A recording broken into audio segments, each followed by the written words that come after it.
back to the second and last episode of our season, and I will be showing you how to make the mashed butternut squash presented with the whole butternut squash. Okay, without further ado, let's get cooking. Okay, so I have 1 tablespoon of the maple syrup here, and I'm gonna add in 1 tablespoon of the olive oil. And this is going to be where we're gonna brush our maple syrup and olive oil onto the butternut squash. Okay, so let's give the maple syrup and the oil a good stir.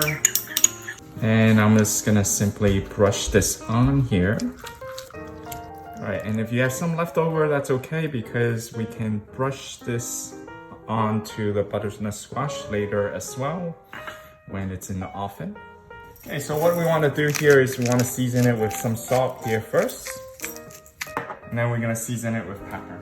Okay, we're gonna add in season it with some black pepper and just sufficient to cover some of the top here while we bake.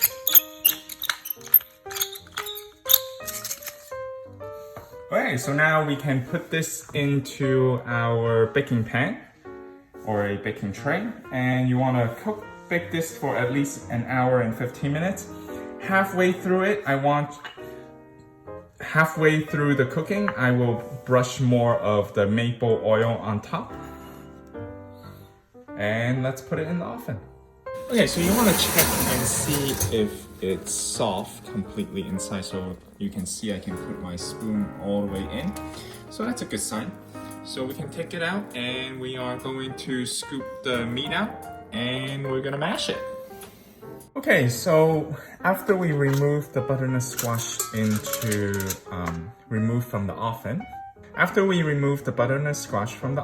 we are now going to carefully scoop out the butternut squash. Now you want to carefully remove these because I am going to save one of the skin as a presentation. So at the same time, you don't want to dig too deep into the butternut squash here. So for this particular side, I don't want to scoop out all the butternut squash here because you want to keep it in shape. Alright, so after I scooped it out, this is how it looks like. And I'm going to keep this side for the presentation. So we can put this aside. And let me take care of the other one. So on the other side, you can completely remove all the butternut squash meat here. So if you puncture the hole, that's also okay, which I just did, because you don't need to worry about this side. Okay, so as you can see, I have completely destroyed the other side of my butternut squash. So I got all the butternut squash meat out. So now I have it in my KitchenAid mixing bowl. I'm gonna use the KitchenAid to help me mash this. Okay, so here's the ingredients for our butternut squash, what we're gonna incorporate when we mash it. We're gonna put 2 tablespoons of the Parmesan grated cheese, 1/4 cup of the dry cranberry, 1/4 cup of milk, 1/4 teaspoon of nutmeg, and 1/8 of a teaspoon of cayenne pepper, just to give it a kick. So let's put these ingredients into our butternut squash, and we're gonna use our KitchenAid to mix it. Okay, so we have our KitchenAid set up here.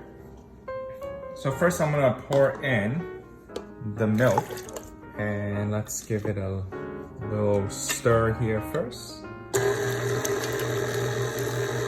Alright, then I'm gonna incorporate my dry cranberry. Let's put that in. And I'm gonna incorporate the Parmesan cheese. And now we're gonna put in our nutmeg.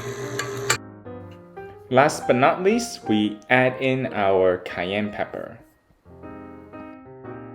Okay, let's see how it turns out so far. We also wanted to scoop out the edges so then everything is well incorporated. So use a spatula to scrape the side.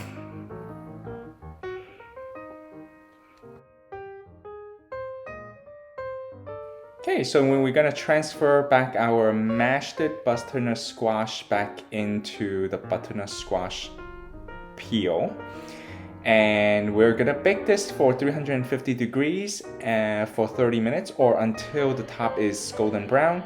And finally, you're gonna top it with some dry cranberry, as well as some parsley flakes as well. And here's our final presentation of the mashed butternut squash with cranberry. So I hope you enjoyed this episode of doing the butternut squash. And if you have not yet subscribed to our food travel shopping channel, please subscribe to our channel and give us a thumbs up by supporting our channel. And if you have not yet follow us our Instagram, please follow us as well. And for the recipe, you can check out the description box below. Thanks for watching.